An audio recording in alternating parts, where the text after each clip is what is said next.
नमस्कार दोस्तों, आप सब लोगों का एक नई वीडियो में हार्दिक स्वागत है। आज की वीडियो में हम संख्या पद्धति यानी कि नंबर सिस्टम के टॉप 10 प्रश्न लेकर आए हैं और ये सभी के सभी RRB NTPC previous year exams में क्वेश्चंस पूछे गए हैं। इन क्वेश्चंस को हम सॉल्व करने वाले हैं और यहाँ से आप लोगों को देखने को मिलेगा किस तरीके से आरआरबी एनटीपीसी में प्रश्न पूछे जाते हैं। तो टॉपिक हमारा रहेगा आज का संख्या पद्धति यानी कि नंबर सिस्टम। पहला प्रश्न दिया गया है, सबसे बड़ी तथा सबसे छोटी दो अंकों की अभाज्य संख्याओं के अंतर की गणना कीजिए।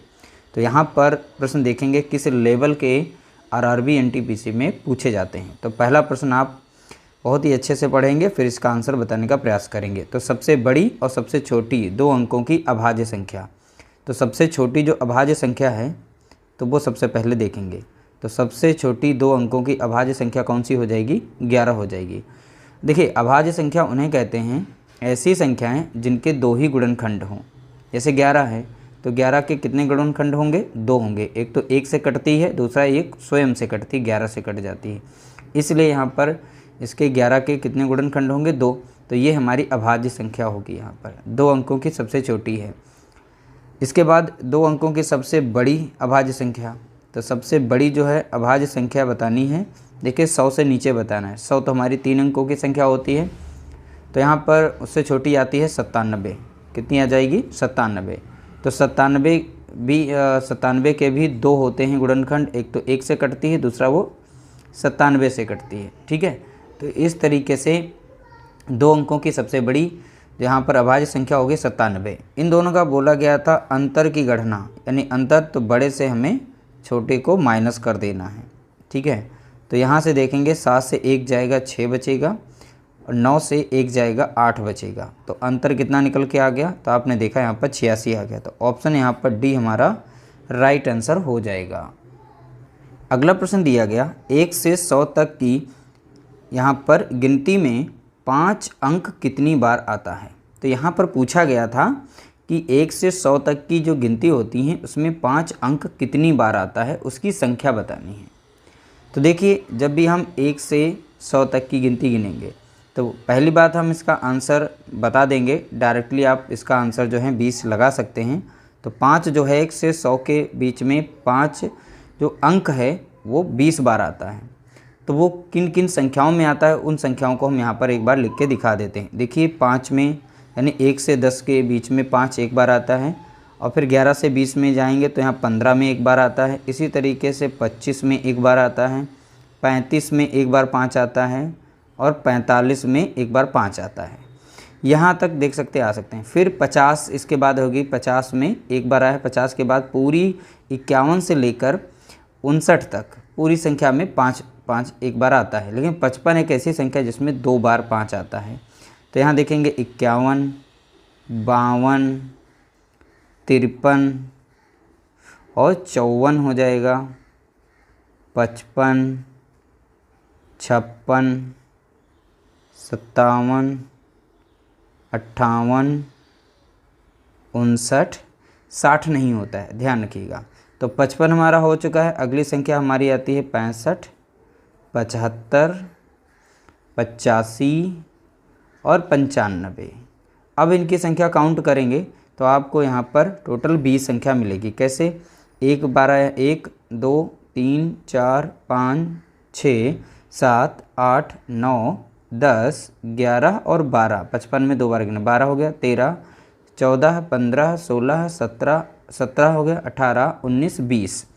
तो 1 से हमने देखा 100 के बीच में 5 कितनी बार आया है?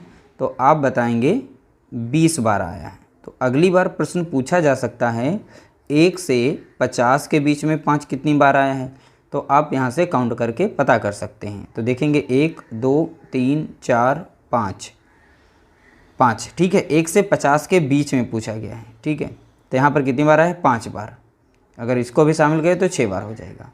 तो लेकिन उनके बीच में बोला गया है 1 से और उसके बीच में, तो यहाँ पर बोलेंगे 5 बार। ठीक है, तो ऐसे आप यहाँ पर गिनकर इस तरीके से संख्याओं को काउंट करके आप पता कर सकते हैं 5 कितनी बार आया है। अगला प्रश्न दिया गया, 1 से 100 तक की गिनती में अंक 2 दहाई के स्थान पर कितनी बार आता है? देखिए, यहाँ पर पूछा गया था 2 दहाई के स्थान पर ठीक है। दहाई के स्थान पर मतलब ये इकाई हो गया, ये इसका दहाई, तो यहाँ पर 2 आना चाहिए। तो 2 दहाई के स्थान पर कितनी बार आया है? तो देखिए यहाँ पर इसका राइट आंसर हो जाएगा 10 बार, यानी ऑप्शन सी यहाँ पर इसका राइट आंसर होगा। अब वो कौन कौन सी संख्या हैं यह भी हम समझ लेते हैं। तो यहाँ पर 1 से 100 के बीच में पूछा गया, अगली बार पूछेगा 1 से 50 के बीच में बताओ, तब भी आप इसी तरीके से आंसर को निकालेंगे। तो चलिए कुछ संख्याएं हम बता देते हैं। जैसे कि देखिए यहाँ पर दहाई के स्थान पर देखेंगे तो 1 से 10 के बीच में दहाई स्थान है नहीं, तो सभी यहाँ पर सिंगल डिजिट की हैं 1 से 9 के बीच में, तो यहाँ तो हम 1 से 10 वाली छोड़ देंगे। फिर 11 से लेकर हम 20 तक में आएंगे तो हमें 20 एक सबसे छोटी संख्या मिलेगी। स्टार्टिंग हमारी 20 से होती है, ये हमारी सबसे छोटी यहाँ पर देखिए संख्या कौन सी होगी, दहाई के स्थान वाली 20 होगी। 20 के बाद हम जाएंगे 21 पर, 21, 22, 23, 24, 25, 26, 27, ठीक है, 28 और 29 हो जाएगा, 30 नहीं। अब इस तरीके से हमने 29 तक लिख लिया। सभी को काउंट करेंगे, देखिए यहाँ पर दहाई के स्थान पर दहाई ये नहीं गिनेगा जाएगा, ठीक है। दहाई के स्थान पर दहाई दहाई दहाई, तो गिनेंगे कितना होगा, 1 2 3 4 5 6 7 8 9 10। तो देख सकते हैं 10 की संख्या निकल चुकी है। एक क्वेश्चन पूछा गया था सबसे छोटी अभाज्य संख्या। प्रश्न देख सकते हैं बहुत ही आसान पूछा गया था। अगर इसका आंसर नहीं है तो आपको बहुत ही ज़्यादा टफ लगेगा, लेकिन अभाज्य संख्या की परिभाषा अगर आती है तो आप जो है बहुत ही आसानी से इसमें ढूंढ लेंगे। तो सबसे छोटी पूछी गई थी, हम इसका आंसर बता देते हैं। ऑप्शन सी यहाँ पर इसका राइट आंसर है 2। अभाज्य संख्या उनको कहते हैं जिसे 2 है, ठीक है। 2 का गुणनखंड 1 यानी स्वयं से कटेगी, 2 से भी कट जाएगी और 1 से, इसके अलावा इसके गुणनखंड नहीं है। जिन संख्याओं के 2 गुणनखंड होते हैं, ठीक है, तो उन्हें अभाज्य संख्याएं कहते हैं। अगला प्रश्न पूछा गया, यहाँ पर एक संख्या दी गई है और इसमें x दिया गया है और 9 से भाज्य हो। अब ये 9 से कट रही है तो x का मान बताना है। तो x के स्थान पर हमें बताना है कि कौन सी संख्या इसमें से हो सकती है। पहली बात देखिए, 9 से भाग देने का रूल ये है कि 9 से जब हम किसी संख्या को डिवाइड करते हैं तो उन संख्याओं का सम जो है, जो भी आए वो 9 से कटना चाहिए। तो हमारी शॉर्ट ट्रिक ये कहती है कि इन सभी संख्याएं, जो दी गई संख्या, इनको जोड़ते जाएंगे और एक एक को बारी बारी से काटते जाएंगे। जैसे 8 और 6 को जोड़ेंगे 14 होगा, 14 में 4 जोड़ेंगे 18 हो जाएगा। जो 18 संख्या आएगी यहाँ तक वो 9 से कट जाएगी, इसलिए यहाँ पर हम 8 और 6 और 4 को काट देंगे। क्यों? 8 6 14, 14 4 यहाँ पे होगा 18 और 9 दूनी 18, यानी 9 से 2 बार कट जाती है। अब बची संख्या यहाँ पर 3 है और यहाँ पर बची है x। तो इन दोनों के स्थान पर कौन सी संख्या रखें? x के स्थान पर। इन दोनों को जोड़ने पर 9 से कटने वाली हमको संख्या यहाँ पर प्राप्त हो। तो देखिए, अगर 5 रखते हैं इसमें तो 5 3 8 होता है तो 9 से नहीं कटता है। 4 यहाँ रखें, 4 3 7 होता है तो 9 से नहीं कटेगी। 3 रखेंगे तो 6 आएगा, 9 से नहीं कटेगी। अगर 6 को यहाँ पर x के स्थान पर रख दें तो 3 और 6 को जोड़ेंगे कितना आएगा? 9। और जैसे 9 यहाँ पर रखेंगे तो 9 से एक बार में कट जाएगी। 9 कम 9, 9 कम 9 कट जाएगी, ठीक है। तो यहाँ पर x बराबर कितना आ जाएगा? तो आप बताएंगे 6 हो जाएगा इसका राइट आंसर, यानी ऑप्शन ए पहला इसका करेक्ट आंसर होगा। अगला प्रश्न पूछा गया, यहाँ पर भी 2 संख्याएं दी गई थी। ये पूछा जा चुका है, ध्यान रखिएगा, सारे के सारे प्रश्न पूछे जा चुके हैं। आगे ऐसे प्रश्न और भी आ सकते हैं। तो देखिए, यहाँ पर एक संख्या दी गई, p दिया गया 416 और यहाँ पर 11 से विभाज्य हो तो p का न्यूनतम प्राकृतिक मान क्या होगा? तो हमें p का मान बताना है। तो संख्या लिखी गई है p और 416। ये जो संख्या है ये 11 से कट रही है। तो हमें बताएं, देखिए 11 का रूल ये कहता है कि दी गई संख्याएं जो होती हैं, एक को छोड़ करके यानी सम वाली सभी संख्याएं जोड़ लें, आपस में विषम वाले स्थान की सभी जोड़ लें। अगर उन दोनों का अंतर 0 आ जाता है तो वो संख्या 11 से कटेगी, या तो उनका अंतर 11 आए या 11 से कटने वाली कोई संख्या का आए तो वो संख्या जो है 11 से कट जाती है। तो यहाँ पर अगर जोड़ें p और एक को छोड़ कर अगला हो गया 1, तो यानी p और प्लस 1 एक संख्या ये होगी सम करने पर। दूसरी यहाँ पर सम देखेंगे विषम सम वाले स्थान की, जैसे 4 और 6 हम जोड़ेंगे तो यहाँ पर 4 प्लस हो जाएगा 6। अब इन दोनों का सम जो है आना चाहिए कितना? 0 आए या फिर 11 आ जाए, दोनों में से कोई भी आ सकता है। तो यहाँ पर अगर हम इसको जोड़ें तो हमें 10 मिल जाएगा और यहाँ पर अब संख्या को रखिए, देखिए प्लस 1 करते हैं। अब यहाँ पर अगर हम 5 को रखते हैं, यहाँ पर पहला ऑप्शन हम चेक करते हैं, 5 रखेंगे तो 5 और 1 कितना हो जाएगा? 6। 6 प्लस का है तो इसमें से माइनस होगा तो माइनस का यहाँ पे कितना मिलेगा, हमें 5 मिलेगा। तो ये तो नहीं हो सकता है। अगला हम चेक करते हैं यहाँ पर बी। अगर 6 को यहाँ पर रखें, 6 को 7 इसमें से माइनस करेंगे, माइनस का 3 मिलेगा। अगर हम 7 को यहाँ पर रखते हैं, 7 1 8, तो 8 है प्लस का इसमें से माइनस होगा तो माइनस का 2 आंसर आएगा, ये भी नहीं होगा। जैसे हम यहाँ पर 9 को रखेंगे, 9 यहाँ पर रखेंगे, 9 एक कितना हो जाएगा 10, और ये प्लस का बनेगा और इधर माइनस का 10 है, तो देखेंगे बराबर में कितना आ गया 0। तो हमारा राइट आंसर यहाँ पर क्या हो जाएगा, ऑप्शन डी हो जाएगा, 9 इसका राइट आंसर है। अगर पी के स्थान पर हम 9 रख दें फिर 11 से भाग देंगे तो ये संख्या पूर्ण रूप से कट जाएगी। अगला प्रश्न पूछा गया, किसी संख्या को 899 से भाग देने पर शेष जो है यहाँ पर 63 प्राप्त होता है। यदि उस संख्या को 29 से भाग दें तो शेष प्राप्त होगा। जब भी इस नेचर पर आधारित प्रश्न आए, जो पहला शेष दिया गया ना, किसी संख्या को इतने से भाग देने पर इतना शेष प्राप्त हुआ है, तो शेष जो प्राप्त हुआ है उसी को डिवाइड कर दें, जो यहाँ पर बोला गया ना उस संख्या को 29 से भाग दें। अब 29 से भाग देने की बात करो तो 29 से आप इसी शेष को भाग दे देंगे, ठीक है। तो ये 2 बार में लग जाएगा, तो 29 दूना होता है 58, कितना होगा 58 होगा। तो यहाँ से माइनस करेंगे तो शेष कितना मिल जाएगा, हमें नीचे 5 मिल जाएगा। तो यही इसका राइट आंसर हो जाएगा। जब भी इस नेचर पर आधारित प्रश्न आए तो आप इसी तरीके से सॉल्व करेंगे, जो भी शेष यहाँ दिया जाए, जिससे अब लिखा जाएगा यहाँ पर उस संख्या को जो है 29 से भाग दें तो कितना मिलेगा, तो जिससे भाग देने की बात करा उससे जो है प्राप्त जो शेष पहला वाला था उसी को भाग दे दें तो आपका आंसर आ जाएगा।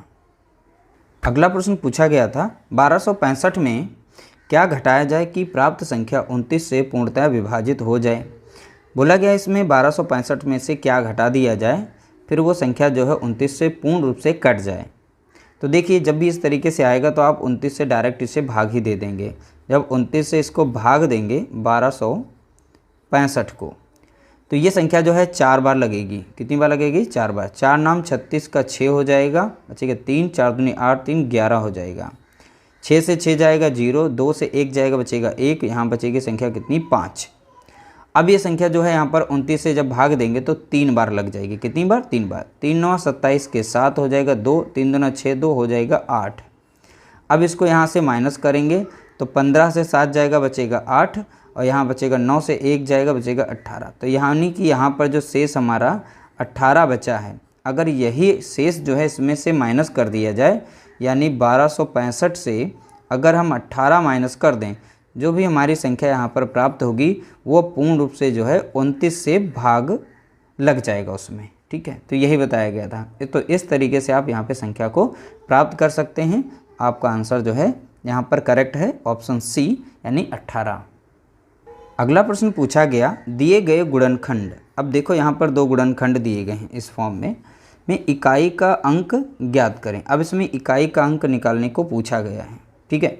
तो जो भी संख्या इकाई पूछे तो 1 लिख लेना है, और यहाँ पर 5 यानी 1 की पावर कितनी हो जाएगी 51, गुणे यहाँ पर है 1, यहाँ पर भी सेम है, और तो यहाँ पर 43 इसकी पावर दी गई है। इकाई का अंक आपको पता है कि 1 की घात चाहे जितनी हो, चाहे 500 हो, चाहे 1000 हो, चाहे जो भी हो, उसका इकाई का अंक 1 ही मिलेगा। अब कैसे, अब देखिए यहाँ पर इनको चाहे जितनी बार आप गुणा करें 1 को, तो संख्या वो 1 ही आती है। तो इसलिए ध्यान रखना, यहाँ पर इनके पावर जितनी है, पावर से यहाँ पे कोई ज़रूरत नहीं है, यानी इसके स्थान पर हम 1 रख देंगे। इसी तरीके से यहाँ पर 1 यानी 1 1 का गुणा करेंगे कितना मिल जाएगा, इकाई के स्थान पर 1 ही मिलेगा। लेकिन ऑप्शन में नहीं है, तो आप किसी भी ऑप्शन को कट करके इसका आंसर बना सकते हैं, क्योंकि इसमें एक मिस्टेक हो गई, यानी ऑप्शन यहाँ पर रखना भूल गए हैं। तो इसका राइट आंसर क्या होगा, 1 होगा। अगला प्रश्न पूछा गया था, देखिए इस तरीके से संख्या दी गई थी। इसमें पूछा गया था एकक अंक। एकक अंक का मतलब होता है इकाई का अंक बताओ, इसमें क्या होगा। देखिए यहाँ पर संख्या इकाई का पूछे तो हमें इकाई वाली संख्याएं नोट कर लेनी है। जैसे यहाँ पर 36 इसकी पावर माइनस लगा, यहाँ पे 2 था बेस, इसकी पावर कितनी है 20। जब भी इस तरीके से संख्या लिखी होती है, जो भी पावर होती है उसे 4 से भाग दिया जाता है। तो इसमें हम कितने से भाग लगाएंगे, 4 से लगाएंगे। तो 4 से लगाएंगे तो 4 नाम 36 यानी कट गया, तो शेषफल बचा नहीं यहाँ पर। और यहाँ पर जो भी शेषफल बचता है वही यहाँ पर इसकी पावर बन जाता है। तो 3 में शेषफल क्या लिखेंगे, 0। लेकिन ध्यान रहे यहाँ पर जब भी शेषफल 0 आएगा तो 0 के स्थान पर हम पावर 4 रखेंगे। ये इसका रूल है, ध्यान रखिएगा। तो 0 रख के मत सॉल्व करिएगा, नहीं तो आपका आंसर गलत हो जाएगा। इसी तरीके से यहाँ पर देखेंगे 2 की 20 है पर 4 से भाग देंगे, 4 पंचे 20 कट गया, तो शेषफल क्या बचेगा 2 की पावर 0। तो 0 ना लिखकर तो क्या लिखेंगे हम 2 की पावर 4 लिखेंगे। अब जब इसको सॉल्व करेंगे और इसको सॉल्व करेंगे, आप 3 को 4 बार गुणा करेंगे ना यहाँ पर इस तरीके से, तो आपको आंसर मिलेगा। अब 2 को भी इस तरीके से आप 4 बार गुणा करेंगे यहाँ पर, और ये समझाने के लिए लिख रहे हैं, वरना हम थोड़ा सा फास्ट कर लेते। तो यहाँ पर हो जाएगा 2 दूना 4 और 2 दूना कितना हो जाएगा 4। अब इस 4 4 का करेंगे गुणा, तो 4 चौके कितना हो जाएगा 16। तो यानी इकाई का स्थान यहाँ पे कितना आ गया 4।